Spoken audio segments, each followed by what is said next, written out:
Por que existe a Igreja Católica? A Igreja Católica é uma instituição meramente humana, que foi criada aí, não sei, pelos apóstolos? Não. A Igreja é uma instituição humana, mas ela tem natureza divina. Por que o Cristo instituiu a Igreja? A Igreja explica muito bem, para continuar o trabalho dele de salvação da humanidade. A Igreja a gente pode entender assim, como o braço prolongado de Cristo na história da humanidade. Cristo veio e cumpriu a missão que o Pai lhe deu. Resgatar a humanidade. O que é esse resgatar a humanidade? Com o pecado original, toda a humanidade ficou separada de Deus, porque a raiz da humanidade, Adão e Eva, por desobediência a Deus, foram expulsos da comunhão com Deus. Então, toda a humanidade ficou alijada da graça, da presença de Deus. E isto é um pecado que fere a majestade infinita de Deus.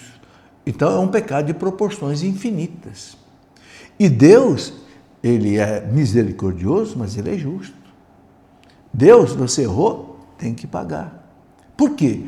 Não é simplesmente por castigo, é porque se não houver a justiça, você não tem a correção, você não tem a santidade.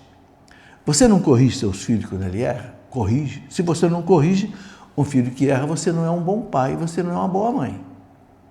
Então, você corrige, castiga, para que haja a justiça, para que haja a correção, para que haja a santidade. Então, Deus também age assim. A humanidade feriu a majestade infinita de Deus. Alguém tem que pagar esta dívida para que a humanidade volte para Deus. Como nenhum homem podia pagar essa dívida, então, diz a carta aos Hebreus, no capítulo 10 da Bíblia, que o Verbo, a segunda pessoa da Santíssima Trindade, o Verbo, no seio do Pai, pediu: dai-me um corpo para eu fazer a tua vontade. O que significa isso? Deixa eu nascer como homem, deixa eu me encarnar, nascer como homem sem deixar de ser Deus, para eu pagar essa conta. Porque o pecado era do homem, então a conta tinha que ser paga por um homem. Mas tinha que ser um homem que tivesse uma vida de valor infinita, para que a oferta dele, a justiça divina, fosse infinita. Claro que esse homem tinha que ser Deus. Então, Deus se fez homem na pessoa de Jesus Cristo. Esse é o mistério da redenção. E Cristo oferece a sua vida. Quando ele morre na cruz, ele oferece a sua vida, a justiça divina, para o resgate de toda a humanidade. Então, agora, podemos voltar para Deus. Cada um que é batizado volta para Deus. Torna-se irmão de Cristo pelo batismo, consequentemente, filho adotivo do Pai, torna-se filho de Deus, por adoção em Jesus Cristo. Torna-se membro da igreja, membro do corpo de Cristo, templo do Espírito Santo, templo da Santíssima Trindade, herdeiro do céu que nós tínhamos perdido. Então veja que o Cristo veio e cumpriu a missão dele. Mas só que agora cada pessoa humana precisa receber essa graça. E quem é que vai levar essa graça para todos? A igreja. Então por isso que o Cristo instituiu a igreja. Trabalhou 3 anos com aquele 12 homens que ele chamava de o pequeno rebanho. Lá em Lucas 12:16, ou melhor, 12:32, a gente vê Jesus dizendo para os apóstolos: não temas, pequeno rebanho, porque foi do agrado do Pai dar-vos o reino. Olha que, não temas, pequeno rebanho, porque foi do agrado do Pai dar-vos o reino. Ou seja, Jesus veio implantar o reino de Deus na terra. Expulsou o reino de Satanás, veio implantar o reino de Deus. Mas a quem ele entregou a incumbência de levar esse reino a toda a humanidade? A igreja, a esse pequeno rebanho, que começou com 12 homens e hoje são os sacerdotes, os bispos, etc. O magistério da igreja. né? E ele colocou nas mãos da igreja o poder de ensinar sem erro. Ele fala para os apóstolos, né? Está lá no Evangelho de São Lucas, capítulo 10, versículo 16. Quem vos ouve, a mim ouve. Olha aí, quem ouve a igreja, ouve ele. Quem vos rejeita, a mim rejeita. Quem rejeita a voz do magistério da igreja, rejeita Jesus Cristo. E ele fala, e quem me rejeita, rejeita aquele que me enviou. Então, a gente tem que entender a lógica da salvação. O Pai envia o Filho envia a igreja. Então, a igreja que agora vai ministrar, né, a graça da salvação, principalmente através do quê? Dos sacramentos, que formam o quê? A liturgia. É o lex celebrandi, né? Nós temos o credo, que é o lex credendi, aquilo que a gente crê, que o Cristo ensinou. Então, a gente celebra de acordo com aquilo que a gente crê, é o lex celebrandi. Depois, a gente vive de acordo com o que a gente crê, o que a gente celebra, é o lex vivendi, a moral. E depois, a gente reza de acordo com aquilo que a gente crê, que a gente celebra, que a gente vive, é o lex orandi. Então, a igreja é que vai levar agora a cada pessoa, né? Cristo, quando ele estava para subir ao céu, na sua ascensão, está lá nos Atos dos Apóstolos, no capítulo 1, né? Os apóstolos perguntaram para ele, mestre, é agora que o Senhor vai restabelecer o reino de Israel? É agora que o Senhor vai colocar, não sei, Herodes para correr, Pilatos para correr, vai derrubar César em Roma e Israel vai ser o apogeu do mundo, que é o que os judeus pensavam, né? Os judeus pensavam e ainda pensam hoje, que quando o Messias vier, que para eles ainda não veio, né? Então Israel vai ser dono do mundo, em outras palavras. Então os apóstolos ainda tinham essa mentalidade errada. Senhor, é agora que o Senhor restabeleceu o reino de Deus? Um reino político, né? Terreno? O que Jesus disse? Nada disso.